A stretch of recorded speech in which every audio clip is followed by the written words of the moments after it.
ಹಿರಿಯರ ಮಾರ್ಗದಲ್ಲಿ ನಡೆದು ಉತ್ತಮ ಸಮಾಜ ನಿರ್ಮಿಸಿ. ಶ್ರೀ ನಿರ್ಮಲಾನಂದನಾಥ ಸ್ವಾಮಿ. ಹೆತ್ತವರು ಅಕ್ಷರ ಕಲಿಸಿದ ಗುರುಗಳು ಮತ್ತು ಮಾರ್ಗದರ್ಶನ ನೀಡುವ ಹಿರಿಯರನ್ನ ಗೌರವಿಸುವ ಸಂಸ್ಕಾರವನ್ನ ನಾವು ಬೆಳೆಸಿಕೊಳ್ಳಬೇಕು. ಹಿರಿಯರು ಹಾಕೊಟ್ಟ ದಾರಿಯಲ್ಲಿ ನಡೆಯುವ ಮೂಲಕ ಬಲಿಷ್ಠ ಸಮಾಜ ನಿರ್ಮಾಣದಲ್ಲಿ ಪ್ರತಿಯೊಬ್ಬರು ಪಾಲ್ಗೊಳ್ಳಬೇಕು ಅಂತ ಆದಿಚುಂಚನಗಿರಿ ಮಹಾಸಂಸ್ಥಾನ ಮಠದ ಪೀಠಾಧ್ಯಕ್ಷರಾದ ಶ್ರೀ ನಿರ್ಮಲಾನಂದನಾಥ ಸ್ವಾಮೀಜಿ ಕರೆ ನೀಡಿದರು. ತಾಲೂಕಿನ ಜಂಗಮಕೋಟೆ ಕ್ರಾಸ್ನಲ್ಲಿರುವ ಜ್ಞಾನಜ್ಯೋತಿ ಶಾಲೆಯಲ್ಲಿ ಗ್ರಾಮೀಣ ವಿದ್ಯಾಭಿವೃದ್ಧಿ ಟ್ರಸ್ಟ್ನ ಸಂಸ್ಥಾಪಕ ಟ್ರಸ್ಟಿ ದಿವಂಗತ ಬಿಎಂ ಮೂರ್ತಿಯವರ 25ನೇ ವರ್ಷದ ಮಹಾಪ್ರಸ್ಥಾನದ ಅಂಗವಾಗಿ ಹಮ್ಮಿಕೊಂಡಿದ್ದ ಪುತ್ತಲಿ ಅನಾವರಣ, ಜೀವನ ಚರಿತ್ರೆ ಪುಸ್ತಕ ಬಿಡುಗಡೆ ಹಾಗೂ ರಕ್ತದಾನ ಶಿಬಿರಕ್ಕೆ ಚಾಲನೆ ನೀಡಿ ಅವರು ಮಾತನಾಡಿದರು. 40 ವರ್ಷಗಳ ಹಿಂದೆ ಶಿಕ್ಷಣದ ಮಹತ್ವ ಅರಿತು ಬಾಡಿಗೆ ಶೆಡ್ನಲ್ಲಿ ಶಾಲೆ ಆರಂಭಿಸಿ ಇಂದು ಸಾವಿರಾರು ಗ್ರಾಮೀಣ ಮಕ್ಕಳಿಗೆ ಜ್ಞಾನ ದಾಸೋಹ ಮಾಡುತ್ತಿರುವ ಬಿಎಂ ಮೂರ್ತಿಯವರ ದೂರದೃಷ್ಟಿ ಶ್ಲಾಘನೀಯ. ಅವರ ಈ ಸೇವೆಯನ್ನು ಅವರ ಪುತ್ರ ರಾಜೀವ್ ಕುಮಾರ್ ಮತ್ತು ಕುಟುಂಬಸ್ಥರು ನಿಸ್ವಾರ್ಥವಾಗಿ ಮುಂದುವರೆಸುತ್ತಿರುವುದು ಸಂತಸದ ವಿಷಯ ಅಂತ ಸ್ವಾಮೀಜಿ ಹರಿಸಿದರು. ಶಿಕ್ಷಣವೇ ಬದುಕಿನ ಶಕ್ತಿ. Doctor CN Ashwath Narayana. ಕಾರ್ಯಕ್ರಮದಲ್ಲಿ ಭಾಗವಹಿಸಿದ್ದ ಮಾಜಿ ಉಪಮುಖ್ಯಮಂತ್ರಿ ಡಾಕ್ಟರ್ ಸಿಎನ್ ಅಶ್ವಥ್ ನಾರಾಯಣ ಮಾತನಾಡಿ, ನಾವು ಜ್ಞಾನಾಧಾರಿತ ಶತಮಾನದಲ್ಲಿದ್ದೇವೆ. ಪರಿಪೂರ್ಣ ಬದುಕು ನಡೆಸಲು ಶಿಕ್ಷಣ ಒಂದೇ ದಾರಿ. ಬೆಂಗಳೂರು ಉತ್ತರ ವಿಶ್ವವಿದ್ಯಾನಿಲಯವನ್ನ ಈ ಭಾಗದಲ್ಲಿ ಆರಂಭಿಸಿರುವುದು ಶೈಕ್ಷಣಿಕ ಪ್ರಗತಿಗೆ ದೊಡ್ಡ ಕೊಡುಗೆಯಾಗಲಿದೆ ಎಂದರು. ಹೊಸಕೋಟೆ ಶಾಸಕ ಶರತ್ ಬಚ್ಚೇಗೌಡ ಮಾತನಾಡಿ, ಈಗ ಪುಸ್ತಕಗಳಿಗಿಂತ ಹೆಚ್ಚಾಗಿ ಕೃತಕ ಬುದ್ಧಿಮತ್ತೆ ಜಮಾನ ಆರಂಭವಾಗಿದೆ. ನಮ್ಮ ಮಕ್ಕಳು ಜಾಗತಿಕ ಮಟ್ಟದಲ್ಲಿ ಸ್ಪರ್ಧಿಸಲು ಎಐ ಶಿಕ್ಷಣಕ್ಕೆ ಒಗ್ಗಿಸಿಕೊಳ್ಳಬೇಕಿದೆ ಅಂತ ಕಿವಿಮಾತು ಹೇಳಿದರು.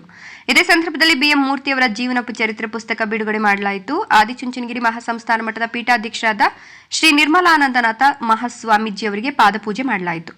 ಮಾಜಿ ಸಚಿವ ವಿ ಮುನಿಯಪ್ಪ ಅವರನ್ನ ಸನ್ಮಾನಿಸಲಾಯಿತು. ನೇತ್ರ ತಪಾಸಣೆ, ರಕ್ತದಾನ ಶಿಬಿರ ಮತ್ತು ಮಕ್ಕಳಿಂದ ಸಾಂಸ್ಕೃತಿಕ ಕಾರ್ಯಕ್ರಮಗಳು ಸಭಿಕರ ಗಮನ ಸೆಳೆದವು. ಈ ಸಂದರ್ಭದಲ್ಲಿ ಚಿಕ್ಕಬಳ್ಳಾಪುರ ಶಾಖಾ ಮಠದ ಮಂಗಳಾನಂದನಾಥ ಸ್ವಾಮೀಜಿ, ಮಾಜಿ ಶಾಸಕ ಮತ್ತು ಸಚಿವರಾದ ವಿ ಮುನಿಯಪ್ಪ, ಕೆ ಗುಡಿಯಪ್ಪ, ಚಿಕ್ಕಬಳ್ಳಾಪುರದ ಮಾಜಿ ಶಾಸಕರಾದ ಬಚ್ಚೇಗೌಡ, ಶಿಡ್ಲಘಟ್ಟ ಮಾಜಿ ಶಾಸಕರಾದ ಎಂ ರಾಜಣ್ಣ, ತೋಪಲಿ ಚೌಡಾರೆಡ್ಡಿ, ಪುಟ್ಟು ಆಂಜನಪ್ಪ, ಸಿಕಲ್ ರಾಮಚಂದ್ರೇಗೌಡ, ರಾಜೀವ್ ಗೌಡ, ಯಲವಳ್ಳಿ ರಮೇಶ್, ಭಕ್ತರಹಳ್ಳಿ ಬೈರೇಗೌಡ, ಕಾಳನಾಯಕನಹಳ್ಳಿ ಭೀಮೇಶ್, ಶ್ರೀನಿವಾಸ ರಾಮಯ್ಯ, ನಾರಾಯಣಸ್ವಾಮಿ, ಶಶಿಕುಮಾರ್, ರಮೇಶ್ ಇನ್ನು ಮುಂತಾದ ಅನೇಕ ಗಣ್ಯರು ಹಾಗೂ ಪೋಷಕರು, ವಿದ್ಯಾರ್ಥಿಗಳು ಹಾಜರಿದ್ದರು. ವರದಿ ನಂದಿರಾಜೇಶ್, ಶಿಡ್ಲಘಟ್ಟ. ಬಾಲಗಂಗಾಧರನಾಥ ಸ್ವಾಮೀಜಿ ಅವರಿಗೆ, ಜ್ಞಾನಜ್ಯೋತಿ ಶಾಲೆಗೆ, ಕರ್ನಾಟಕಕ್ಕೆ, ಭಾರತಕ್ಕೆ ನಿಮ್ಮೆಲ್ಲರೂ ಕೃತಜ್ಞತೆಗಳನ್ನು ಸಲ್ಲಿಸುತ್ತಾ ಈ ಕಾರ್ಯಕ್ರಮವನ್ನು ವಿದ್ಯುಕ್ತವಾಗಿ ಮುಕ್ತಾಯ ಮಾಡಿಕೊಳ್ತಾ ಇದ್ದೇವೆ. ಸರ್ವೇ ಜನ ಸುಜನಾ ಭವಂತು, ಸುಖಿನೋ ಭವಂತು, ಲೋಕ ಸಮಸ್ತ ಸುಖಿನೋ ಭವಂತು. ಬಂದಾಗ ಬಿಎಂ ಮೂರ್ತಿಯವರು ಒಂದೇ ಒಂದು ಕಂಡೀಷನ್ ಹಾಕಿದ್ರು. ಮಠದಿಂದ ವೆಹಿಕಲ್ ಕಳಿಸೋದಿಲ್ಲ ಬೇಕಿಲ್ಲ, ಆದರೆ ಒಂದೇ ಒಂದು, ಈ ರಾಗಿಯನ್ನು ಇಲ್ಲಿಂದ ಅಲ್ಲಿಯ ಬಡ ಮಕ್ಕಳಿಗೆ ತೆಗೆದುಕೊಂಡು ಹೋಗ್ಲಿಕ್ಕೆ ಕೊಡಬೇಕು ಅಂತಂದರೆ ಅದನ್ನು ತೆಗೆದುಕೊಂಡು ಹೋಗ್ಲಿಕ್ಕೆ ಬಾಲಗಂಗಾಧರ ಮಹಾಸ್ವಾಮೀಜಿಯವರೇ ಬರಬೇಕು, ಇಲ್ಲಾಂದರೆ ಕೊಡೋದಿಲ್ಲ ಅಂತ ಹೇಳಿದರು. ಅವತ್ತು ಬಹುಶಃ ಇದೇ ಫೀಲ್ಡ್ ಇರಬೇಕು ಅಂತ ಕಾಣಿಸುತ್ತೆ.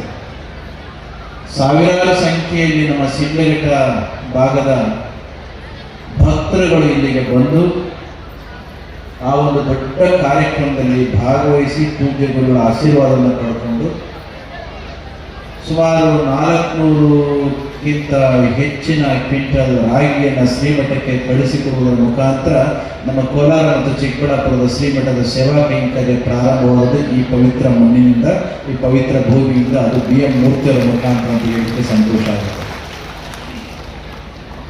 ಇವತ್ತು ಬಹುಮುಖ್ಯವಾಗಿ ಇವತ್ತಿನ ಕಾರ್ಯಕ್ರಮಕ್ಕೆ ಬರಲಿಕ್ಕೆ ಕಾರಣ ಆಗಿರ್ತಕ್ಕಂಥದ್ದು, ಅವರ ಜೊತೆಯಲ್ಲಿ ಹಲವಾರು ಬಾರಿ ಈ ಭಾಗದಲ್ಲಿ ಒಡನಾಡಿ ಸಮುದಾಯವನ್ನು ಕಟ್ಟುವ ಕಾರ್ಯದಲ್ಲಿ, ಸಂಸ್ಥೆಗಳನ್ನು ನಿರ್ಮಾಣ ಮಾಡ್ತಕ್ಕಂಥ ಕಾರ್ಯಕ್ರಮದಲ್ಲಿ ಭಾಗಿಯಾದದ್ದು. ಅವರು ಒಂದು ರೀತಿಯಲ್ಲಿ ನನ್ನ ದೃಷ್ಟಿಯಲ್ಲಿ ಸಹನಾ ಮೂರ್ತಿ ಅವರು. ಅಂದಿಗೆ ಗುಡಿಯಪ್ಪನವ್ರಿಗೂ ಗೊತ್ತು, ಶಂಕರಪ್ಪನವ್ರಿಗೂ ಗೊತ್ತು, ಅವ್ರ ಮಕ್ಕಳಿಂದ ಚಿಕ್ಕವರಿದ್ರು. ಸಂಸ್ಥೆ ಏನಾದರೂ ಮಾಡಿ ಇನ್ನೊಂದು ಯಾವುದಾದ್ರೂ ಸಂಸ್ಥೆಗೆ ಕೊಟ್ಬಿಡೋದ ಅಂತ ಬಹಳಷ್ಟು ತೀಕ್ಷ್ಣವಾಗಿ ಯೋಚನೆ ಮಾಡ್ತಿದ್ರು. ನಮಗಿವತ್ತು ಅನ್ನಿಸ್ತಾ ಇದೆ, ಅವರು ಬೇರೊಂದು ಸಂಸ್ಥೆಗೆ ಕೊಡದ ಹಾಗೆ ಈ ಸಂಸ್ಥೆಯನ್ನು ಹಾಗೆ ಜತನವಾಗಿ ಕಾಪಿಟ್ಟು ಇಷ್ಟು ಬೃಹದಾಕಾರವಾಗಿ ಬೆಳೆಸಲಿಕ್ಕೆ ಅಧ್ಯಕ್ಷರಾಗಿರ್ತಕ್ಕಂಥ ಗುಡಿಯಪ್ಪನವರು, ಕಾರ್ಯದರ್ಶಿಯಾಗಿರ್ತಕ್ಕಂಥ ರಾಜೀವ್, ಇವುಗಳ ಜೊತೆಯಲ್ಲಿ ಚೈತನ್ಯ ರೂಪದಲ್ಲಿ ನಿಂತು ಕಾಪಾಡ್ತಾ ಇರ್ತಕ್ಕಂಥವರು ಬಿ ಎಂ ಮೂರ್ತಿಯವರ ಆತ್ಮವೇ ಅಂತ ನಾನು ಖಂಡಿತ ಭಾವಿಸ್ತೇನೆ. ಅದನ್ನು ನಾವಿಲ್ಲಿ ನೋಡಲಿಕ್ಕೆ ಅವಕಾಶ ಆಗುತ್ತೆ.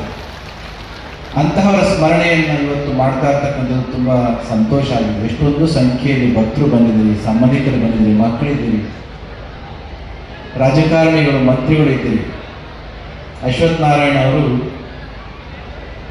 ಹೈಯರ್ ಎಜುಕೇಷನ್ ಮಿನಿಸ್ಟರ್ ಆಗಿ ಮಾಡಿದಂತಹ ಸೇವೆ ನನಗೆ ಯಾವಾಗಲೂ ಹೇಳ್ತಿದ್ದೆ, ಬೆಂಗಳೂರು ನಾರ್ತ್ ಯೂನಿವರ್ಸಿಟಿಗೆ ಜಮೀನಿಲ್ಲ, ಒಂದು ಸ್ವಂತ ಅಸ್ತಿತ್ವ ಇಲ್ಲ, ಅದಕ್ಕೇನಾದರೂ ಮಾಡಿ ಒಂದು ವಿಶ್ವವಿದ್ಯಾನಿಲಯದ ಮಾನ್ಯತೆಯನ್ನು ನಾವು ಕೊಟ್ಟಿದ್ದೇವೆ, ಅದಕ್ಕೆ ಬೇಕಾಗಿರ್ತಕ್ಕಂಥ ಸವಲತ್ತುಗಳನ್ನ ಕೊಟ್ಟಿಲ್ಲ, ಜಂಗಮಕೋಟೆ ಕಡೆಗೆ ಹೋಗ್ತೀನಿ ಅಂತ ಬಹಳ ಸಲ ಹೇಳ್ತೀನಿ. ಅವರು ಹಲವಾರು ನ್ಯೂ ಡೈಮೆನ್ಷನ್ಸ್ನ ಸಮಾಜಕ್ಕೆ ಕೊಟ್ಟಂತಹ ಒಬ್ಬ ಒಂದು ರೀತಿಯಲ್ಲಿ ರೆವಲ್ಯೂಷನರಿ ಹೈಯರ್ ಎಜುಕೇಷನ್ ಮಿನಿಸ್ಟರ್ ಅಂದರೂ ಕೂಡ ತಪ್ಪಾಗಲಾರದು. ಸ್ವತಃ ಡಾಕ್ಟರ್ ಆಗಿದ್ದುಕೊಂಡು ಒಂದು ಹೈಯರ್ ಎಜುಕೇಷನ್ ಕಾನ್ಸೆಪ್ಟ್ ಹೇಗಿರಬೇಕು ಅಂತ ಒಂದು ಹೊಸ ಆಯಾಮವನ್ನು ಸ್ಕಿಲ್ ಡೆವಲಪ್ಮೆಂಟ್ಗೆ ಎಲ್ಲವಕ್ಕೂ ಕೂಡ ಕೊಟ್ಟರು. ದೇಶದಲ್ಲಿ ಒಂದು ಕಾಲ ಇತ್ತು, ಹೊಟ್ಟೆ ಊಟ ಸಿಕ್ಕಿದ್ದು ಸಾಕಾಗಿತ್ತು. ಮಕ್ಕಳನ್ನ ಈ ಶಾಲೆಗೆ ಕರ್ಕೊಂಡು ಬರಲಿಕ್ಕೆ ಅಂತ ಪೇರೆಂಟ್ಸ್ಗಳ ಹತ್ರ ಟೀಚರ್ಸು ಯಾರಾದ್ರೂ ಹುಡುಗರನ್ನ ಸೀನಿಯರ್ ಸ್ಟೂಡೆಂಟ್ಸ್ನ ಕಳಿಸ್ಕೊಟ್ರೆ ಅಪ್ಪ ಅಮ್ಮಂದ್ರು ಮೇಷ್ಟ್ರಿಗೂ ಬೈದು ಹುಡುಗರಿಗೂ ಬಡ್ದು ಕಳಿಸ್ತಿದ್ರು, ಮಕ್ಕಳನ್ನ ವಿದ್ಯೆ ಕಳಿಸ್ತಿಲ್ಲ. ಕಾರಣ ಏನಂದರೆ ಎಲ್ಲಾದ್ರೂ ಕೂಲಿ ಕಳಿಸಿರೋ 4 ರೂಪಾಯಿ ಬಂದರೆ ಮನೆಗೆ ಒಂದಿಷ್ಟು ಸಾಕಾರ ಆಗ್ತದೆ ಅಂತ.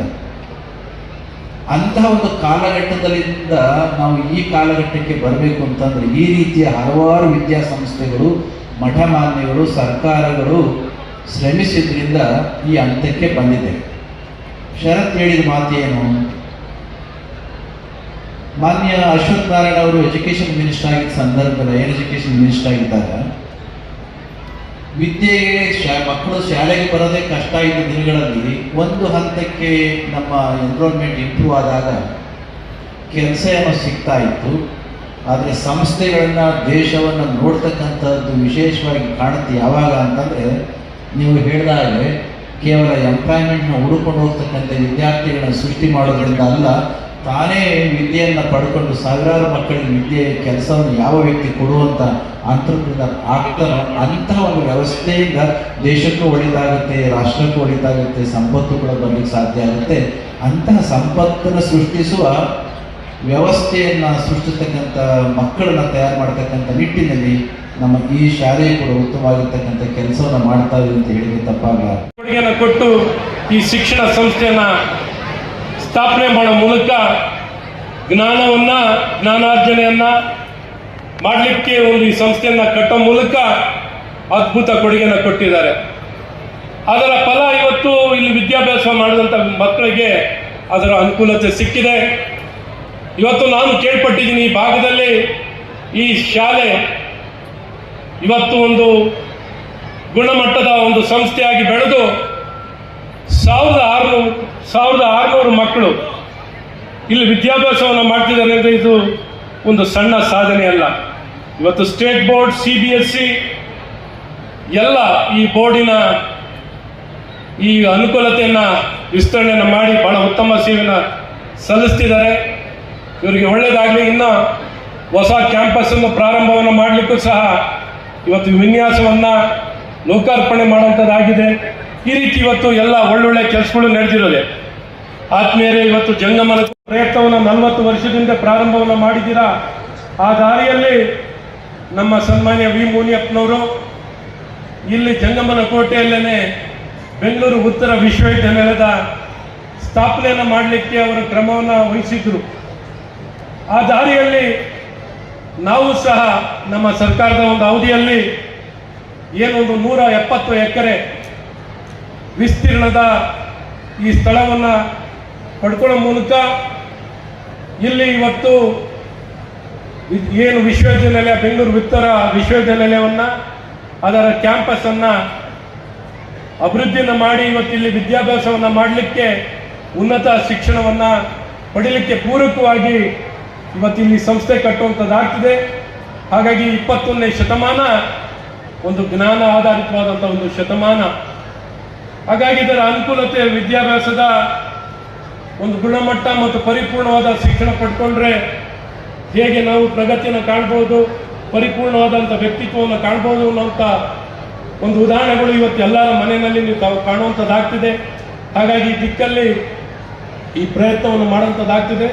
ಇನ್ನೊಂದು ಹೆಚ್ಚಿನ ಶಕ್ತಿಯನ್ನು ಕೊಟ್ಟು ಸದ್ಯದಲ್ಲೇ ಈ ವಿದ್ಯಾಸಂಸ್ಥೆ ಕಾರ್ಯರೂಪಕ್ಕೆ ಬರುವಂಥದ್ದಾಗ್ತಿದೆ.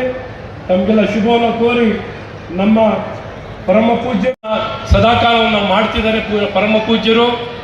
ಆದರೆ ಜ್ಞಾನ, ತಂತ್ರಜ್ಞಾನ, ವಿಜ್ಞಾನ ಅನ್ನುವಂಥ ಧ್ಯೇಯವನ್ನು ಬಹಳ ಸ್ಪಷ್ಟವಾಗಿ ಇಟ್ಕೊಂಡು ಇವತ್ತು ನಾನಾ ಭಾಗದಲ್ಲಿ, ಗ್ರಾಮೀಣ ಭಾಗದಲ್ಲಿ ಉತ್ತಮ ಒಂದು ಸದೃಢವಾದಂಥ ವ್ಯಕ್ತಿಗಳಾಗಿ ಬೆಳೀಲಿಕ್ಕೆ ಪೂರಕವಾದಂಥ ವ್ಯವಸ್ಥೆಗಳನ್ನು ಕೊಟ್ಟು ನಮ್ಮ ಆದಿಚುಂಚನಗಿರಿ ಮಹಾಸಂಸ್ಥಾನ ಸತ್ಕಾರ್ಯವನ್ನು ಮಾಡ್ತಿದೆ.